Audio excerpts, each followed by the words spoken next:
மக்களே, சின்மயியின் இசை மலையில் நனைய தயாராகுங்கள். கார்த்திபுரம் மே 16. Book tickets only at www.41sounds.com. எங்க அம்மா நிக்கிறாங்க உதயசூரியன் சின்னத்துல. அம்மாக்காக ஓட்டு போடணும், கண்டிப்பா போடணும். கண்டிப்பா எல்லார்கிட்டயும் சொல்லுங்க, உதயசூரியனுக்கு தான் போடணும், வேற எங்க போடாது. கண்டிப்பா போடணும்.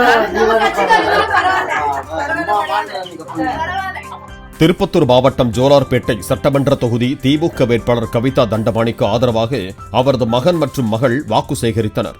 தாமலேரிபுத்தூர் பகுதியில் வீடு வீடாக சென்று எங்க அம்மாவுக்கு ஓட்டு போடுங்க, ஒரு வாய்ப்பு கொடுங்க என்று கேட்டு வாக்கு சேகரித்தனர். ஓட்டு போடுங்க, உதயசூரியனுக்கு தான் போடணும், வேற எங்கேயும் போடக்கூடாது. சரி, சத்தமா சொல்லு. அம்மாக்காக போடுங்க, கண்டிப்பா ஒரு சான்ஸ் கொடுங்க. கண்டிப்பா பாட்டிய உதயசூரியனுக்கு தான் போடணும். சரி, உதயசூரியனுக்கு போடுங்க, கண்டிப்பா போடணும். உங்க மக்களே, சின்மயியின் இசை மலையில் நனைய தயாராகுங்கள். கார்த்திபுரம் மே 16. Book tickets only at www.41sounds.com.